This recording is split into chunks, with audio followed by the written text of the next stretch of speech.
most producers approach layering wrong. They clog up their mixes, they overdo it, and it just creates more work for them. So today I'm going to show you how to layer, but how to do it the smart way. Really quick, if you're looking for some presets for Serum samples to layer with, go check out our free downloads page. We just updated it with a bunch of awesome content. Let's dive in. The first question you need to be able to answer as a producer is, why are you layering? I've got a lead sound here that I'm just going to play for you. It's sort of a main room EDM house sound. Give it a listen.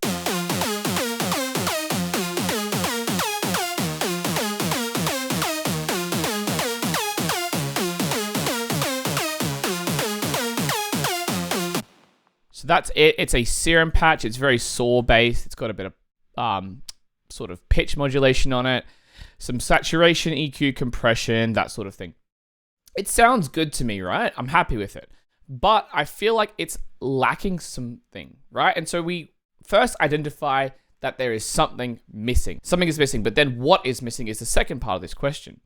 Is it fullness, thickness, brightness, width?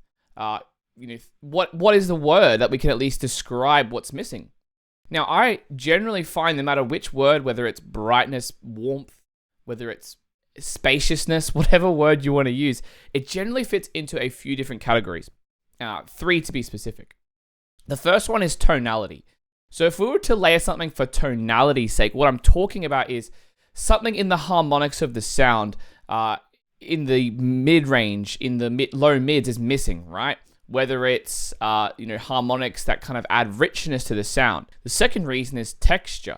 Texture normally refers to more of the high-end sort of crispiness of the sound or like noisiness of the sound, something that's kind of adding texture.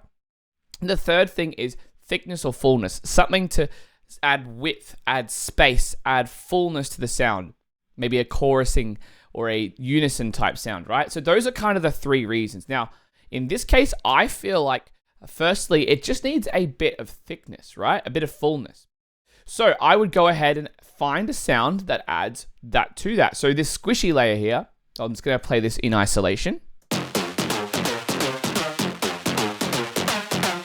adds a bit of thickness and fullness. It also happens to add a bit of tonality because it's down the octave, right? And so that's a great way to add tonality. So if I layer this up with our original synth here, and by the way, this is also a Serum patch with a similar degree of processing. Let's see how they sound.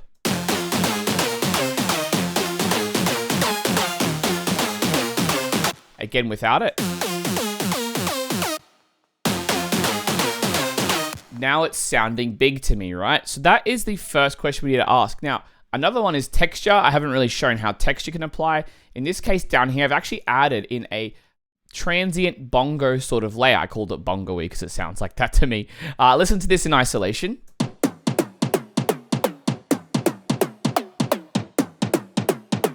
Again, it's really about how the high end contributes to this sound and also the transient, right? So if I layer this up with the previous 2 layers,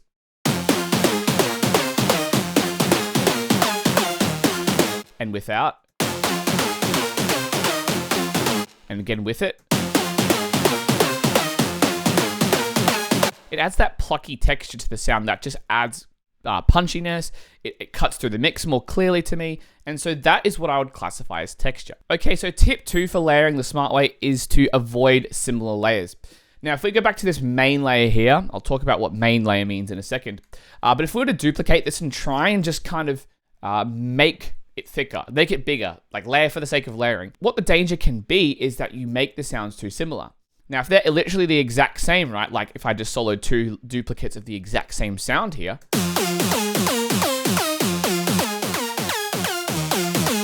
we're really just making the sound louder, right? And so there's a difference between doubling and layering. And I think there's a distinction we have to make here. So the more changes, generally speaking, I make to a sound in terms of the design, in terms of the preset I choose, in terms of the post-processing, the more of a layer it will actually be. So what I do here to make this sound more of a layer? Well, again, it comes back to what we're trying to do here. Maybe I decide, you know what, I want a bit more of a distorted textural layer. So I'm actually going to start from scratch. Or maybe instead I'm actually going to find a nice kind of preset to use that would work better. Maybe I'm going to find like a nice bass preset that I can play up the octave to kind of achieve that, right? So we have to make it different enough Otherwise, it will sound too similar. Now, if I use the same preset here and just kind of remove a few things, maybe instead of making it super plucky like it was, I might lengthen out the decay and stuff like that. Maybe I will turn off the filter and maybe I'll change the noise a little bit, right? Even maybe I'll change the wavetables a bit, right? Let's see how a few changes makes this sound on its own. I'm just going to solo it here. Okay, so that's sort of similar but different, right?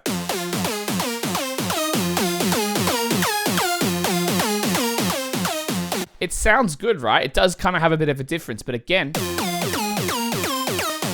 for example, that plucky envelope on the pitch there is still sounding very similar. So for me, I'm hearing, yes, some difference, but I'm hearing not enough difference for the result I'm wanting to get to. So I would go ahead here and probably start from scratch or start from a different preset. For example, what if I grabbed like a chord preset and loaded that up instead?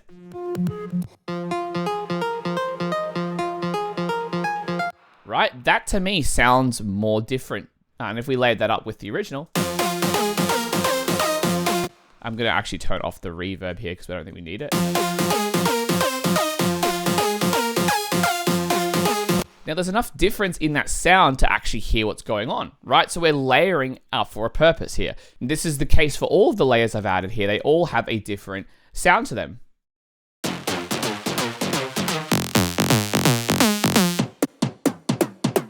Right, they all have a purpose. So that's the second thing. The third thing is to use presets as a starting point, like I just demonstrated, right?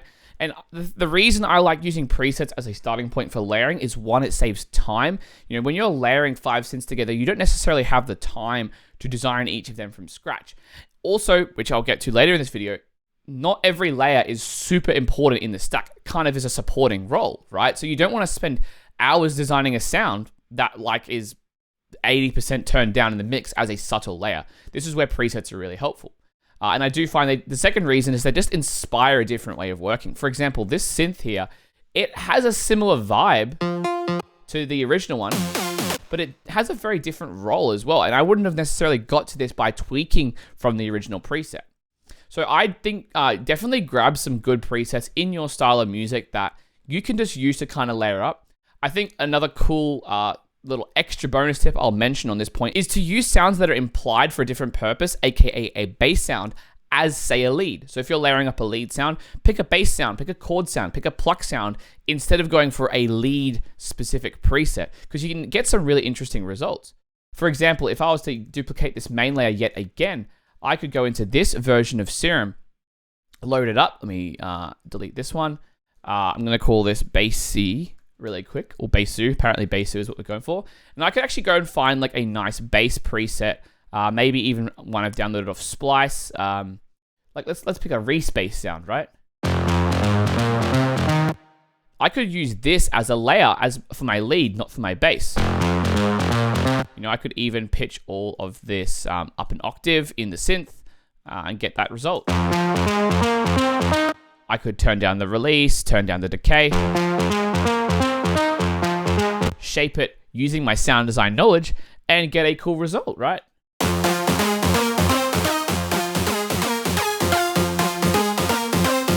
That's a really cool way of working. So that's one. Another one, number 4, is to ensure one layer is dominant. Now you'll see here, I've mentioned time and time again, this is my main layer. The first sound you generally speaking will design is the main layer, right? Because that's what determines most of the direction you're wanting to head in. And then generally speaking, everything after that layer, whether it's 3 layers, 6 layers, 10 layers, are all supporting layers. Not that I say 10 layers is a good idea. And it's important to understand this because even if it's like 51% the main layer, 49% the other layers, there's still always going to be one thing that comes out on top. And you have to identify what that is. If you have 2 sounds that are competing for that 50% each, you're going to get a confusing sound. I have experienced at least this in my workflow, right? So always have a main layer and then allow everything else to fit the context of that main layer. And you can see with these sounds here, right? I'm going to solo everything. I'm going to turn down these new layers. I'm going to call this second pluck, this other one we had here before, right? But everything revolves around this layer. If we actually remove this, I'm actually just going to turn up a little bit more.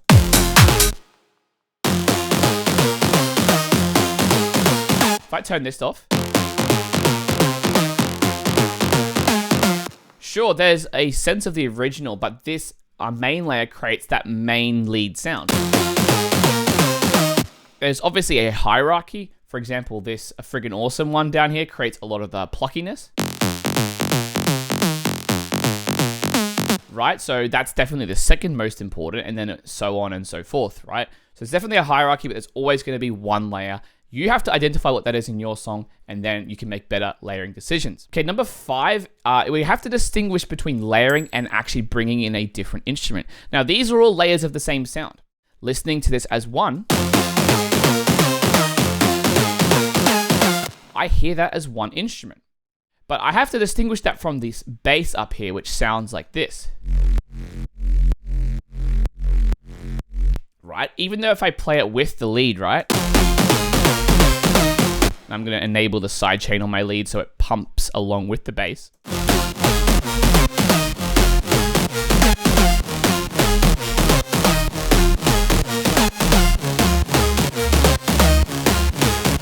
I have to be able to identify the fact that this is a supporting instrument, not a supporting layer, because it's got a different composition, it's got a different purpose in the mix and in how it comes across, it's doing the sub-frequencies. And so we have to distinguish, especially once we come to the compositional side of things, different instruments may not be layers, right? And so start to think about how maybe what you're needing is not another layer in the sound, but actually a different instrument. I would also put, say, background pads, maybe a string layer that's kind of got one note in the background. That would be a different instrument, right? But they would all contribute to the overall effect you may be going for, say, in a drop or different section. So it's very important to distinguish those two. And then lastly, number 6 is EQ is your friend. When you're layering, obviously getting all of the levels of each of these synths is important. That's why it's always important to have a main layer like I mentioned. And you can see here on the faders, this is pretty much the loudest. I mean, the Friggin' Awesome one is a bit louder on the fader, but that's most likely due to the lower level of loudness coming from the synth, right? So whatever fader values you get to is going to be important. But then beyond that, EQing each layer to kind of fit in its own space is super important. Now, again, generally speaking, the main layer is going to be pretty full spectrum. But with other additional layers, you can kind of get away with aggressive high passing, low passing, and bell EQ cuts to kind of scoop out frequencies that may be piling up too much. For example, I'm going to go through each of these layers and solo it against my main layer and see if there's any clashes or things that may be creating mud. Now, another way you can do this is to solo each thing against one another. So for example, solo these two together, and then solo these two together, and then solo these two together, and so on and so forth. And then once you've soloed the main layer against everything, solo these two together, solo these two together. And you can kind of see how each layer interacts. It does take a bit of time, but it's very much worth it. So I'm going to demonstrate this on our first 2 layers for the sake of this tutorial. Let's see where these 2 layers may run into problems.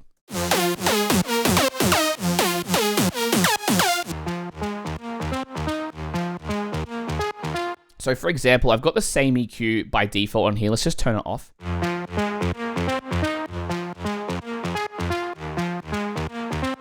So I'm hearing a little bit too much low end.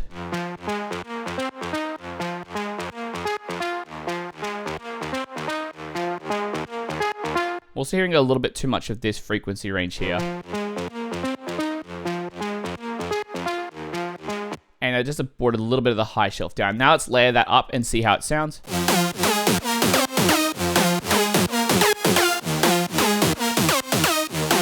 I'm gonna high pass it even more actually, because it still sounds a bit too thick down there for me.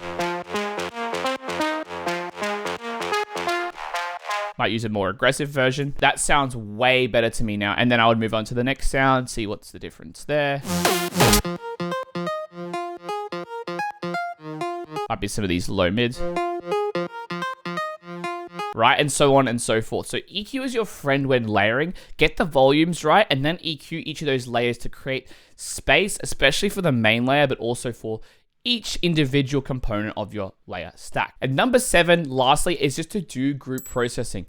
Now, basically, I've just got all of my sounds here. I'm using some multi-band compression, OTT, and saturation just to tie all these sounds together.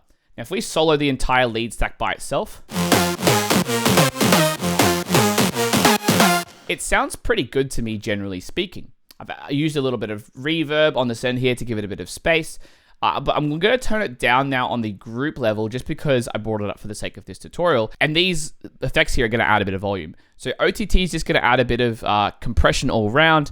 Multi-band compression is doing that in a bit more of a subtle way. And then saturate is just kind of making all the layers dynamically pump together, right? I'm going to turn these on one by one and see how they affect the sound.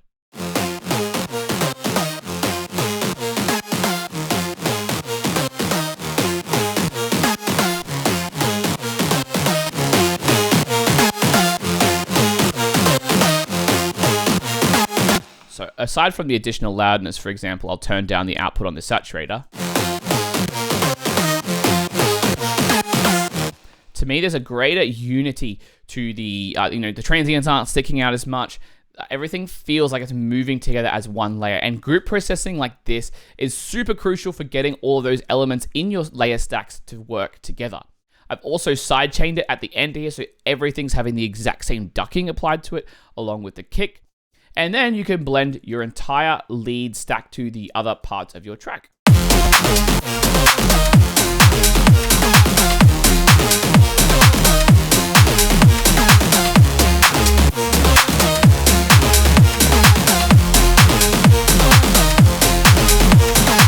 And that is how you layer the smart way. Of course, the types of sounds you use in your layering is going to be different. For example, if you're making more chill music, there may be more subtle, moody sort of layers, not super aggressive ones.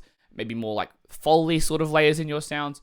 If you're making, say, deep house, it's going to be, maybe more chord layers on like a synth and how they stack up to kind of create a nice piano chord feel. Whatever genre you're making, these concepts apply. So I hope you've gotten something out of today. Again, if you want some great sounds for free to use in your layering and in your production in general, go give our free downloads page a look. There's tons of stuff on there right now. It's at the top of the description. And with that, I really hope you enjoyed today's tutorial. I'll see you in the next one, but until next time, happy producing.